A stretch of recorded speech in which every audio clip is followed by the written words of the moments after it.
All earthly things with earth will fade away, but prayer grasps eternity. Prayer is not a position on your knees. Prayer is not a position, it's a disposition.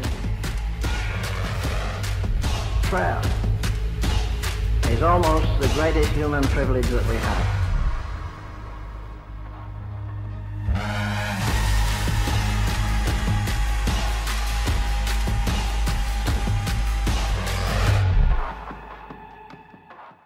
Hey, bon matin. Bon matin, vous allez bien?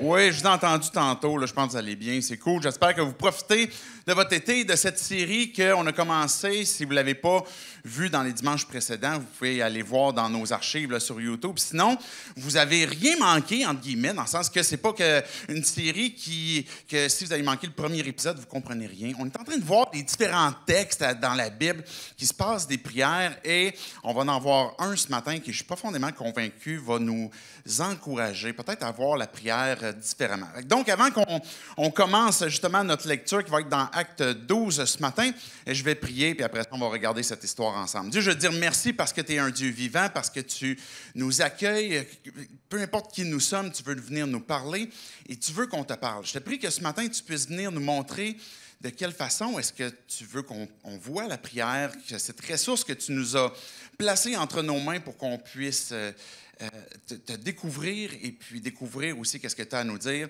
Donc, cette matinée, ce temps qu'on va lire dans ta parole puisse venir nous révéler ta personne. En ton nom, Jésus compris. Amen. Amen. Je commence avec les 5 premiers versets. Okay? On va voir l'histoire dans Acte 12 de Pierre, qu'on connaît comme un apôtre, et on va voir qu'est-ce qui va se passer. À cette époque, je suis au verset 1. À cette époque-là, le roi Hérode se mit à maltraiter des membres de l'Église et il fit mourir par l'épée Jacques, le frère de Jean. Quand il vit cela, que cela plaisait aux Juifs, il fit encore arrêter Pierre. Alors, c'était pendant la fête des pains sans levain. Après l'avoir fait arrêter et jeter en prison, il le mit sous la garde de 4 escouades de 4 soldats chacune. Il avait l'intention de le faire comparaître devant le peuple après la Pâque. Et Pierre était donc gardé dans la prison et l'Église adressait d'ardentes prières à Dieu pour lui. Je ne sais pas si vous avez connu, comme moi, les années 80, les années 90. Il y avait une mode à cette époque-là qui était comme les lasers. Hein? Il y a comme plusieurs choses. Il y avait comme une période où les lasers, c'était comme vraiment in, là, avec les sabres laser. Là, on en parlait dans les films, là, avec, peu importe, là, c'était des sabres laser ou des fusils ou qui lancent des lasers. Ou les années 80 avec comme les lasers avec le ballet jazz. C'était-tu le ballet jazz? Ou comme la danse. Là. Puis là, il y avait comme toutes sortes de lumière, justement, faisceau. Il y a comme une période où les lasers étaient vraiment à la mode. Et moi, j'ai connu ça. Puis, on essayait de faire, moi, je me souviens, quand j'étais petit, là, on essayait de faire des lasers maison. Ça n'a jamais marché. J'ai jamais réussi. On prenait comme des espèces de...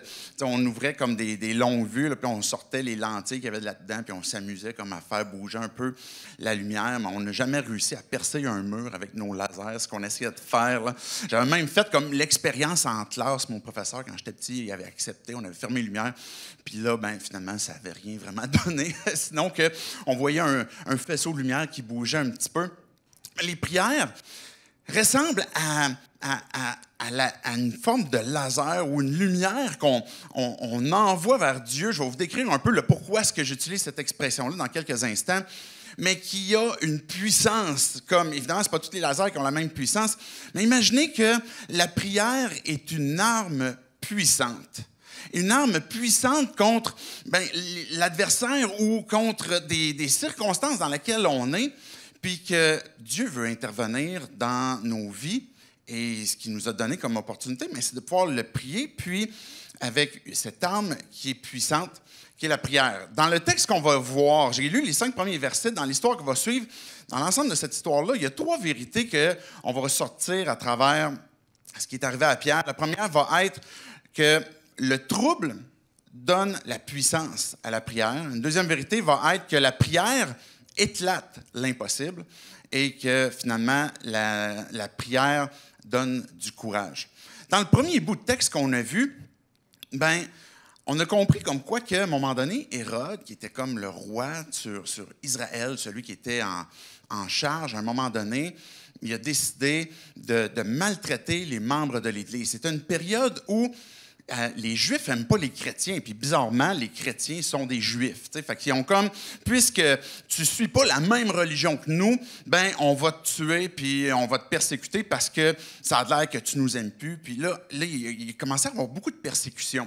Puis on se souvient, évidemment, comme pas trop longtemps avant, ben Jésus avait été crucifié, puis il avait été ressuscité. Puis à ce moment-là, ben, plusieurs personnes avaient perdu la face au moment où Jésus avait ressuscité parce que que vous avez fait, les gars. On dirait que les disciples ont volé le corps, puis les gardes, vous étiez supposés le garder, puis finalement, Jésus est parti. Mais Jésus était ressuscité, puis les chrétiens commençaient à trouver beaucoup de courage pour proclamer leur foi, pour dire qu'eux, ils voulaient suivre Jésus.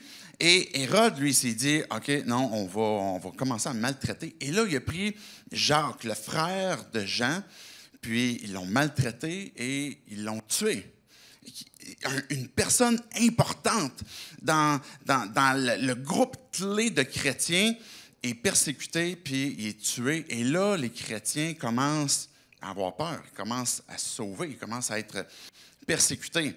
Puis là, Hérode, il voit ça, puis il se dit comme, « Hey, je suis en train de gagner comme en popularité, bien, je vais essayer de pogner Pierre aussi. » On va comme, c'est la période de la Pâque, c'est une période où bien, les Juifs qui sont d'un peu partout, qui ont été déportés, qui reviennent à Jérusalem. Fait qu'il y a beaucoup de gens qui sont en voyage, des Juifs, qui viennent à Jérusalem pour la Pâque, dans la période des pains sans levain, c'est ce que ça veut dire quand on a lu ça tantôt. Et là, il y a beaucoup de gens qui sont présents.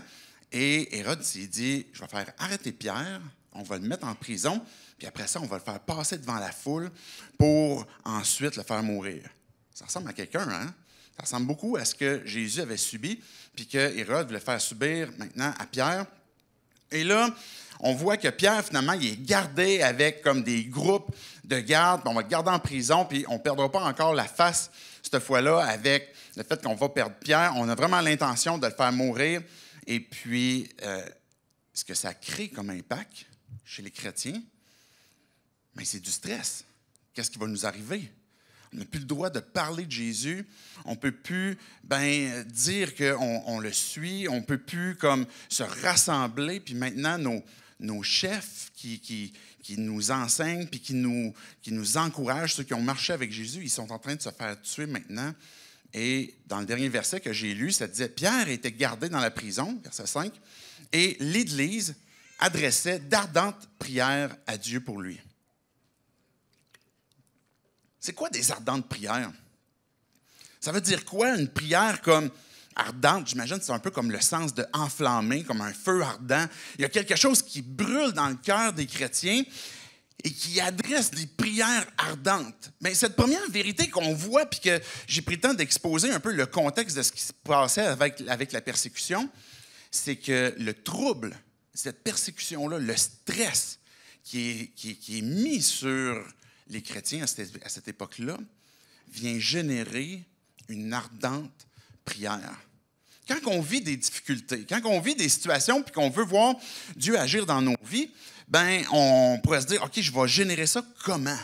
Tu sais, une prière ardente, ça semble être comme le mot-clé. Il faut que, quand je vais prier, je vais comme être ardent. Il faut que je mette comme plus d'émotion. Il faudrait peut-être que je gesticule plus, que je parle plus fort.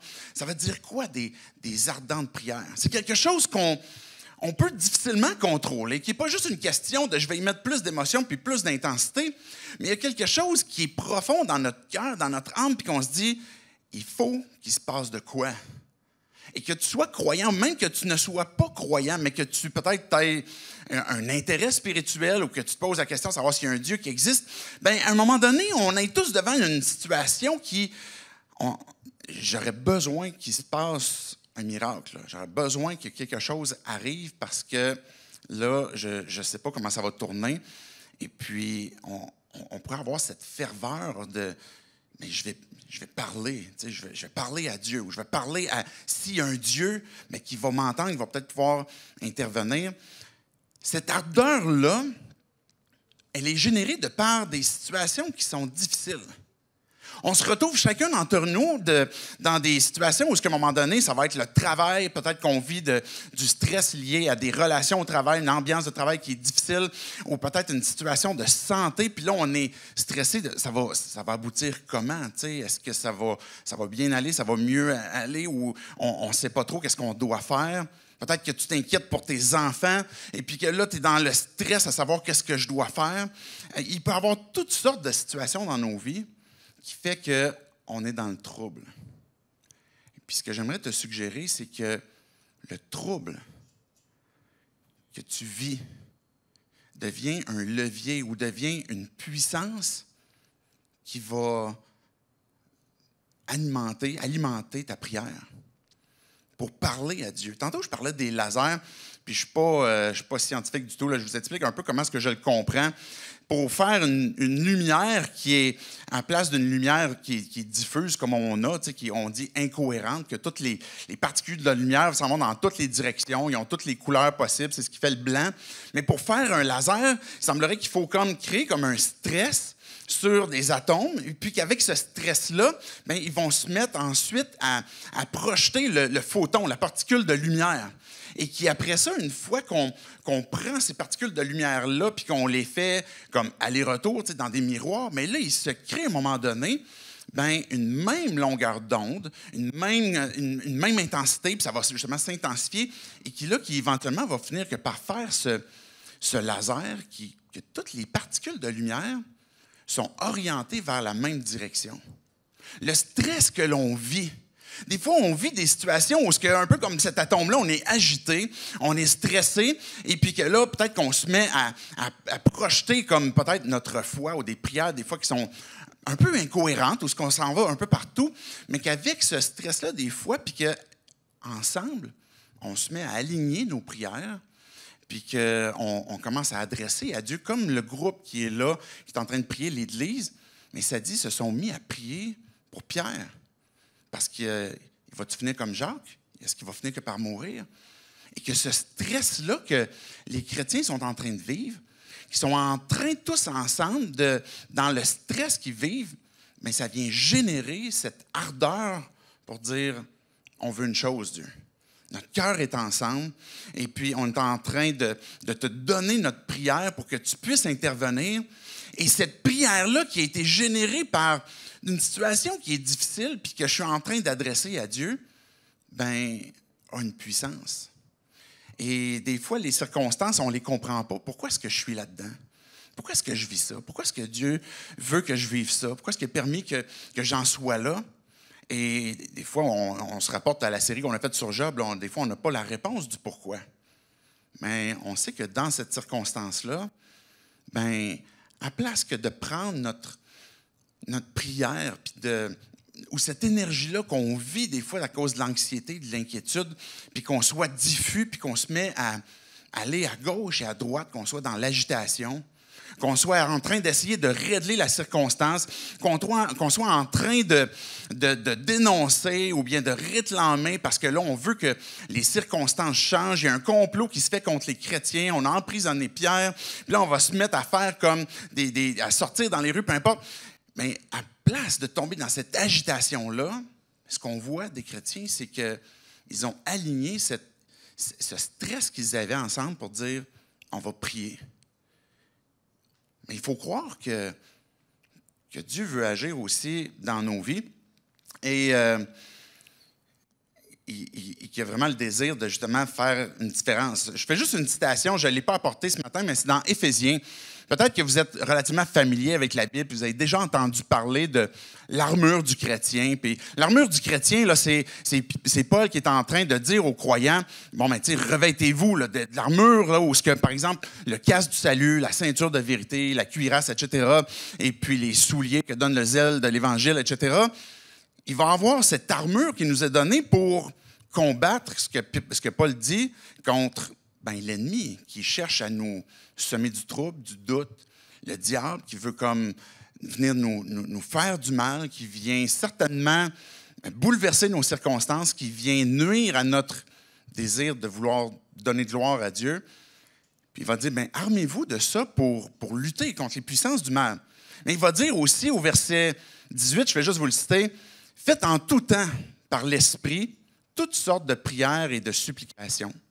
Veillez à cela avec une entière persévérance et en priant pour tous les saints. » Il conclut avec la prière. On cite souvent justement l'armure du croyant, mais la conclusion de ça, c'est prier. On vit dans des situations qui sont difficiles, dans des situations de trouble, mais prier.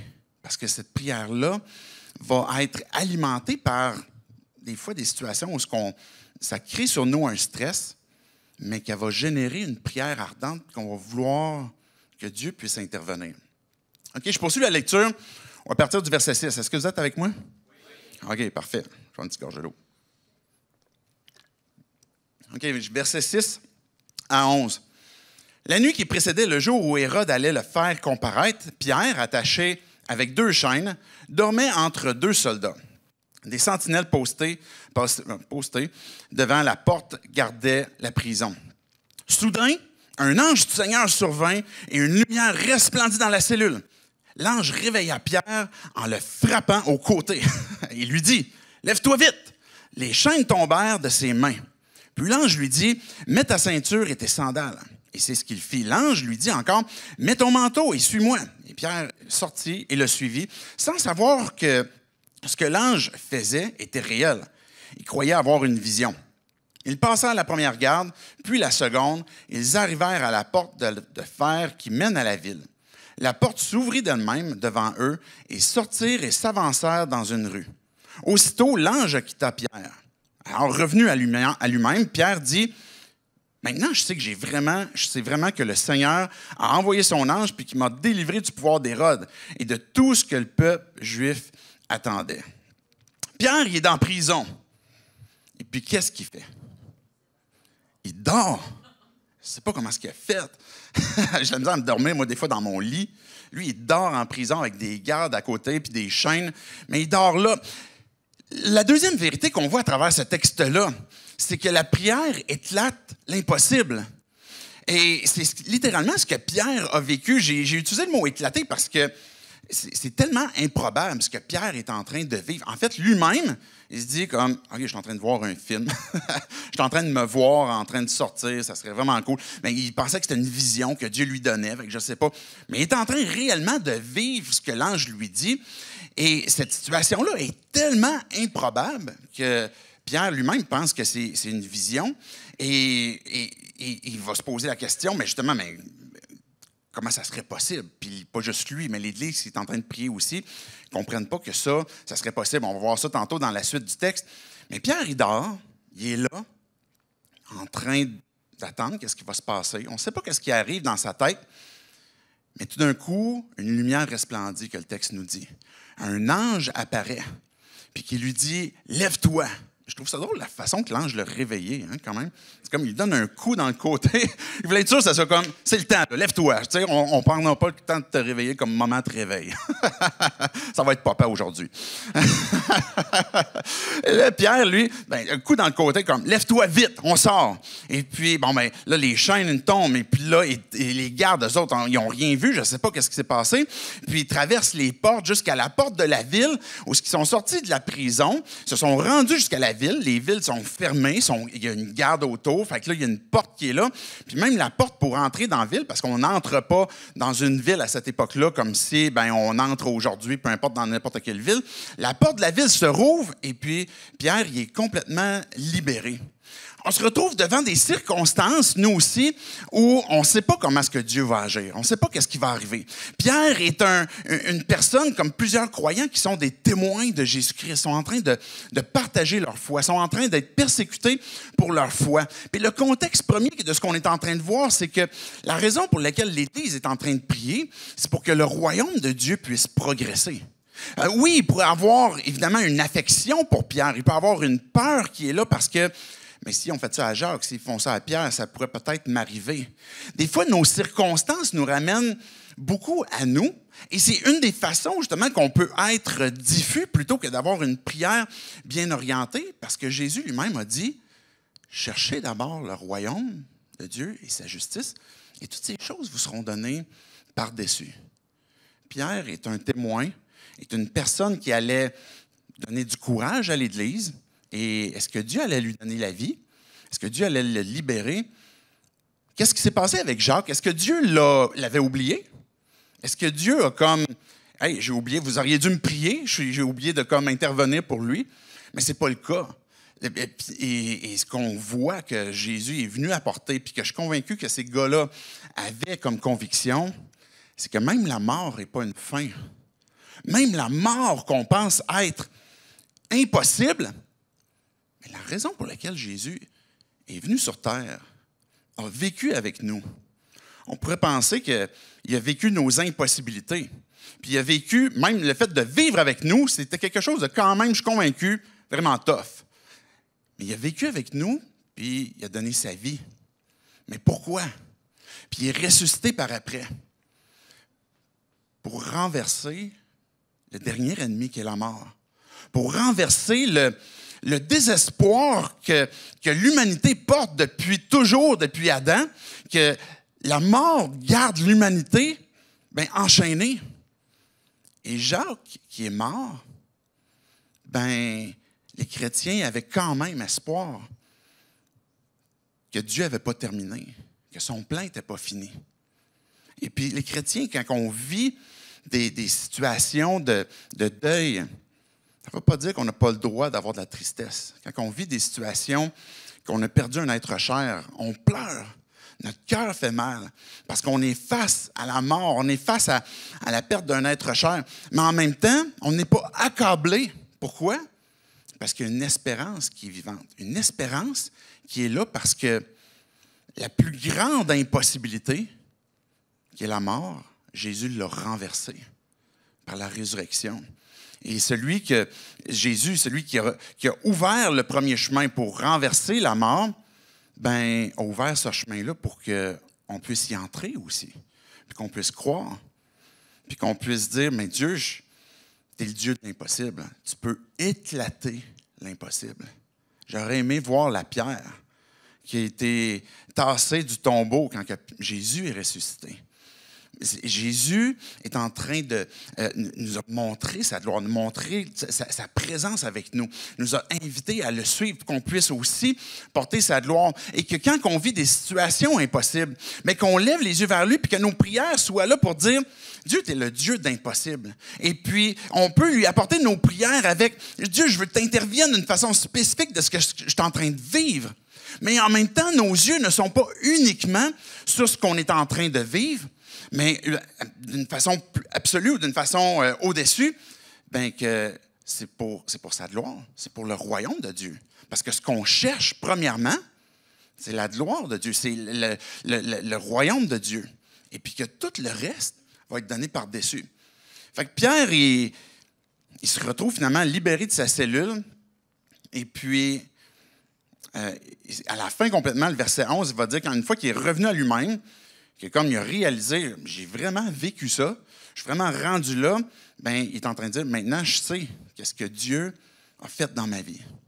Ça arrive même des circonstances dans nos vies qu'on prie, puis que Dieu agit, mais des fois, on ne le réalise pas toujours.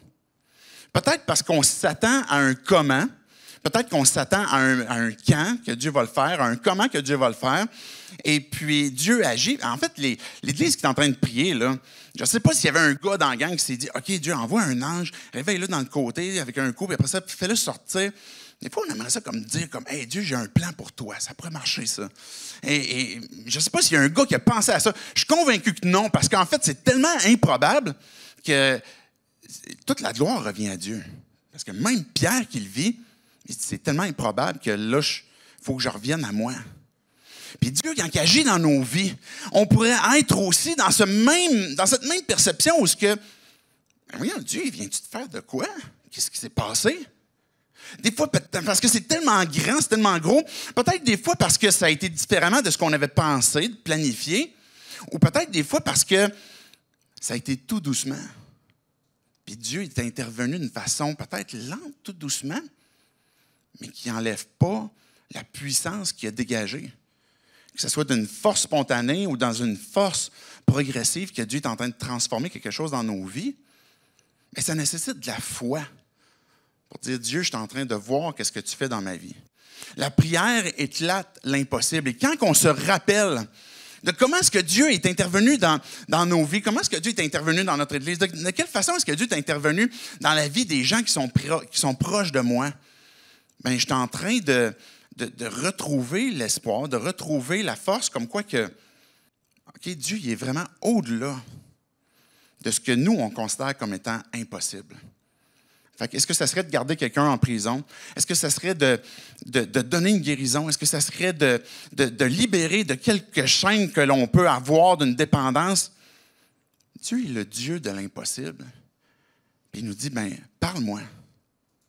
Lève tes yeux vers moi. Cherche le royaume. Cherche ma justice. Cherche-moi. Parle-moi. Prie-moi même dans l'intensité de ce que tu vis présentement. Ça va générer une prière ardente. Parce que je peux faire éclater l'impossible. Mais la foi nous emmène à le reconnaître, mais aussi à attendre. Puis à attendre comment est-ce que Dieu va agir. On a besoin des fois de persévérer parce que quand on est face à une situation qui nous est impossible, on a de la misère des fois à prier avec persévérance. Parce qu'on est vite découragé avec ce que nos yeux voient, plutôt que ce que notre foi est en train de voir ou qu'elle devrait voir. Mais Dieu nous appelle à persévérer puis croire que Dieu peut accomplir l'impossible et puis de ne pas sous-estimer la puissance de Dieu. Puis quand on est devant une situation où on se dit, on ne se dit pas ça clairement, on ne se le dit pas de même comme est-ce que Dieu a la puissance de le faire? On connaît les bonnes réponses, on les sait, mais le problème, ce n'est pas de connaître les bonnes réponses, c'est d'y croire. Mais on a besoin de se rappeler que Dieu n'est pas limité, que ce soit dans le temps, que ce soit dans l'espace, que ce soit dans des capacités. Et c'est pour ça que je viens à lui, parce que c'est lui qui a cette capacité-là de renverser l'impossibilité. Regardez, je poursuis les versets 12 à 17. Je rappelle, la première vérité qu'on se disait, c'est que le trouble donne la puissance à la prière. La deuxième vérité, la prière éclate l'impossible, parce qu'elle s'adresse à Dieu. La troisième vérité, elle donne du courage. Regardez, verset 12. Après avoir réfléchi, il se dirigea vers la maison de Marie, la mère de Jean, surnommée Marc, où beaucoup de personnes étaient réunies et puis priaient. Il parla à la porte d'entrée et une servante, appelée Rhôde, s'approcha pour écouter. Elle reconnut la voix de Pierre et dans sa joie, au lieu d'ouvrir la porte, elle courut annoncer que Pierre se tenait devant la porte. Alors ils disent à Rhôde, « T'es folle. » Mais elle soutenait que c'était bien vrai. Ils dirent alors, c'est son ange. Cependant, Pierre continuait à frapper. Ils ouvrirent et furent stupéfaits de le voir. Alors de la main, il leur fit signe de se taire et il leur raconta comment le Seigneur l'avait tiré de la prison. Il ajouta, annoncez-le à Jacques et aux frères et aux sœurs. Puis il sortit et s'en alla dans un autre endroit. Pierre, il rentre dans la ville, la porte s'est ouverte. Puis là, moi j'imagine Pierre qui est comme, il a traversé la porte, puis il est comme, je fais quoi maintenant? Je suis libre, je vais où? Et là, il se pose la question. Je trouve ça intéressant parce que le verset 12, ça dit après avoir réfléchi. Et le texte ne nous dit pas clairement qu'est-ce qui s'est passé dans sa réflexion. Le texte ne nous dit pas non plus clairement qu'est-ce que Dieu est venu lui révéler dans son esprit. Mais ce que je trouve intéressant, c'est que, je vais le dire comme ça, par hasard, après sa réflexion, il s'est dit, je vais aller voir ce groupe-là là-bas, qui, je suis convaincu, était ce groupe qui est en train de prier pour Pierre. Comme on a lu dans le verset 5, l'Église, elle priait pour Pierre. Et là, on a un groupe maison, un groupe connexion qui se sont rassemblés, puis que là, ils font attention de ne pas trop faire de bruit parce qu'on cherche les chrétiens, puis on veut comme en exterminer quelques-uns pendant la Pâque, ça va être cool. Puis les autres, ils sont en train de prier, puis Pierre, lui, a la réflexion, je vais aller là. L'Esprit nous parle, Dieu nous parle. Quand on prend le temps de s'arrêter des fois, de réfléchir, puis d'écouter des questions peut-être qu'il nous pose. Qu'est-ce que tu veux faire maintenant? Où tu vas aller? Qu'est-ce que tu as besoin de faire? Et que là, on réfléchit tout d'un coup à, OK, qu'est-ce qui va arriver? Puis des fois, on rend Dieu peut venir nous parler de la façon qu'il veut. Hein. On a vu comment est-ce que Dieu a envoyé un ange, la lumière est apparue dans la cellule, etc. Ça peut être comme avec beaucoup d'artifices, mais on voit aussi comment est-ce que Dieu vient nous parler, vient nous rendre visite, des fois d'une façon très discrète, qui peut même être dans des moments de réflexion. Puis que, oui, on a besoin de discerner, c'est qui est en train de me parler présentement dans mes réflexions. Mais Dieu n'est pas déconnecté de notre discours intérieur. Il est en train de nous parler. Et on voit que Pierre, il est dirigé vers ce groupe-là. Et puis, c'est peut-être un peu surprenant au tout début parce qu'il se disait, je pensais que c'était une bonne idée. Le gars, Pierre, il frappe à la porte. C'est comme, « Hey, la gang, faites-moi entrer. Hey, la gang, cogne, cogne. » Puis là, il y a Rhodes qui s'en vient, puis comme, « Hey, c'est Pierre. C'est Pierre. » Elle capote, elle est dans la joie, là, ça dit. Elle retourne dans le salon. « Hey, gang, Pierre, il est là. » Là, Pierre, où? Y a-tu quelqu'un, tu sais? T'as regardé dans le petit trou, là, mais tu m'ouvres pas. Ouvre-moi, là, tu sais, comme ça presse un petit peu, là. Et puis, elle est là, elle est dans sa joie. Puis là, les autres qui sont en train de prier pour Pierre, qui vient dire, Pierre est à la porte, mais t'es folle. Des fois, on ne croit pas à nos prières, hein? Ça arrive, ça, des fois. On prie pour quelque chose, puis après ça, quand ça se produit, mais t'es folle. Ça se peut pas, voyons donc. Dieu éclate l'impossible. Puis même ce groupe-là qui est en train de prier, puis peut-être d'ardente prière, bien, ils sont en train d'adresser à Dieu des prières, bien, sur le coup, ils ne croient pas. Puis en fait, ils vont même jusqu'à dire, OK, d'abord, tu as peut-être entendu de quoi, mais ça doit être son ange. Là, ne cherchez pas dans la Bible. Ça n'existe pas des anges gardiens. Dieu envoie des anges, comme on vient de voir pour Pierre. Il a envoyé comme des anges pour servir. Mais ils sont tellement... J'ai pris le temps de chercher. Ça fait un bout de temps aussi que je connais ce texte-là. Puis, c'est pas quelque chose qu'on voit dans les Écritures qu'il y a un ange qui est attitré. C'est quelque chose qui n'est pas orthodoxe à la foi chrétienne, ni juive non plus, qu'un ange est attitré. Mais c'était dans la culture populaire à l'époque. Il pouvait avoir un ange, puis mais même eux, ils vont même pas attribuer tout de suite à Dieu que c'est Dieu qui a répondu à notre prière, mais ça doit être son ange. C'est peut-être pas Pierre. Mais finalement, il retourne, puis il rouvre la porte.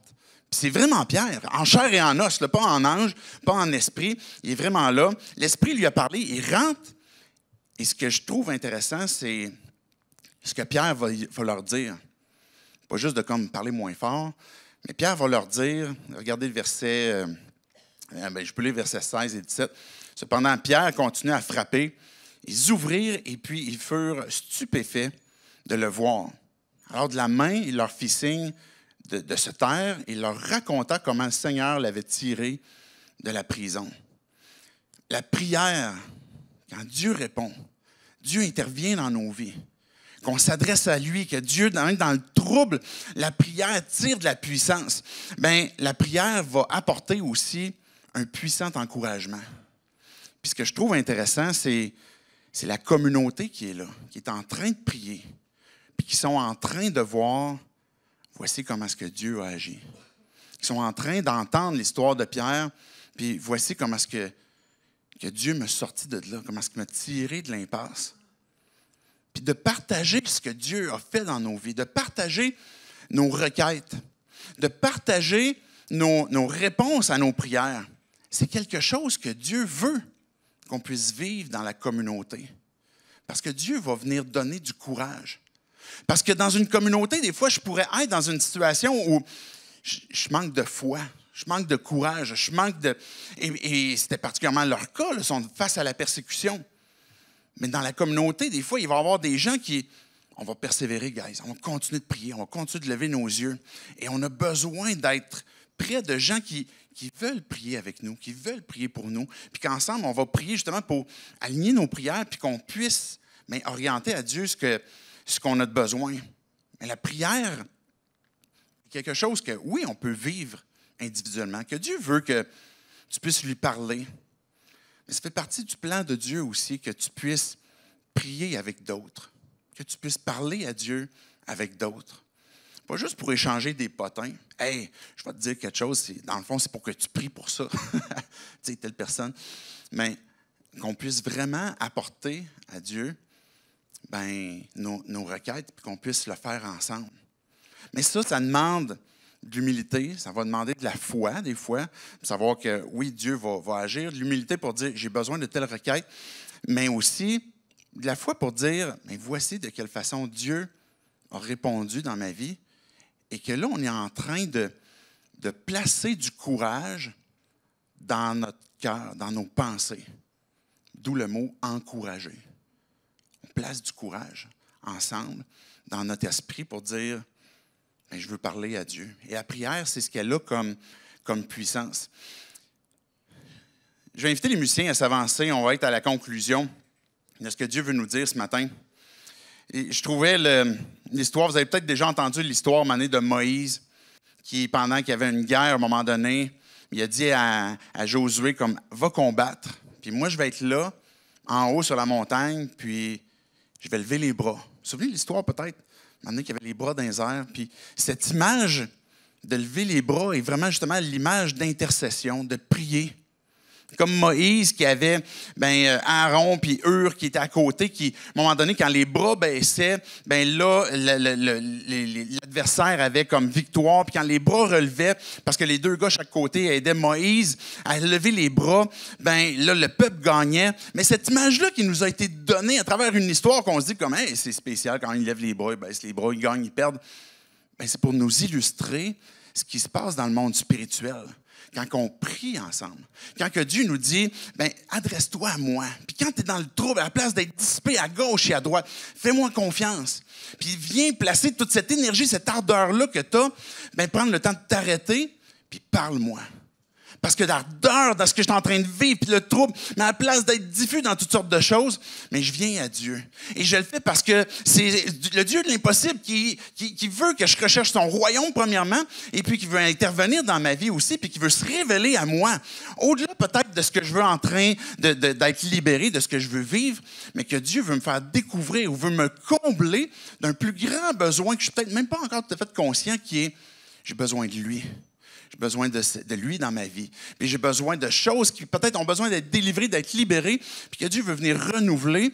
Et pour ça, j'ai besoin du Dieu de l'impossible, qui va pouvoir transformer ma vie, puis transformer, oui, des circonstances s'il le veut, mais qui va agir, qui va intervenir, puis que même si ça continuait vers ce qui serait le pire, comme la mort, Jésus a vaincu la mort pour nous rappeler qu'il a eu la victoire sur notre ennemi, qu'il est le Dieu de l'impossible, et que la prière nous donne du courage aussi.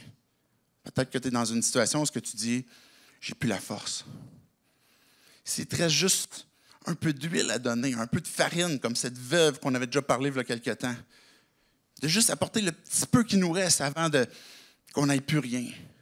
Donne-la dans la prière. Dire « Dieu, j'ai besoin de toi ». Puis prive-toi pas de la communauté. Même s'il y a des fois, il y a des gens à côté de toi, tu cognes à la porte, tu dis comme « Hey, je crois pas, ça ne peut pas être Pierre, ça peut pas. » Puis, à un moment donné, on peut constater de quelle façon Dieu est en train d'agir dans nos vies, de quelle façon Dieu a agi dans la vie d'une autre personne, puis retrouver le courage. Je vais terminer par la prière. J'aimerais que Dieu puisse venir nous parler à chacun d'entre nous dans nos cœurs, peu importe là où on est dans notre marche avec lui, dans notre parcours avec lui. J'aimerais ça si vous vous levez, vous voulez vous lever avec moi. Je vais prier et puis après ça, on va poursuivre avec un temps d'adoration, ce qu'on va pouvoir dire à Dieu, notre amour, notre adoration, mais aussi dire ces paroles-là pour prêcher à notre âme les vérités qui concernent Dieu. Dieu, je veux te dire merci parce que tu es le Dieu de vie, ce Dieu de l'impossible, celui qui fait avancer son royaume, même quand que les hommes, même quand que les plans, les circonstances semblent être toutes contre toi. Mais Dieu, tu es ce Dieu qui fait avancer son royaume parce que tu veux te faire connaître à nous, tu veux nous partager ta gloire, tu veux nous sauver de nos propres péchés, de nos propres fautes, de nos propres incrédulités parce qu'on ne te croit pas toujours. Merci Dieu parce que tu es ce Dieu rempli de compassion, de bonté, de patience. Puis merci d'avoir révélé, d'avoir montré comme quoi que même dans les moments de trouble, est-ce que l'on est en train de vivre, Dieu, tu veux qu'on l'utilise pour te parler, pour te prier. Et je te prie, Dieu, que tu puisses venir faire naître la foi, que tu puisses venir nous rappeler ces vérités pour qu'on puisse appliquer cette prière, qu'on puisse appliquer cette marche avec toi où ce que Tu veux qu'on puisse avoir une relation personnelle, une relation aussi avec d'autres frères et sœurs, d'autres personnes qui partagent la foi en toi, Jésus, pour qu'ensemble on puisse te louer, te glorifier et que tu puisses agir dans nos vies. C'est en ton nom, Jésus, qu'on prie ces choses. Amen.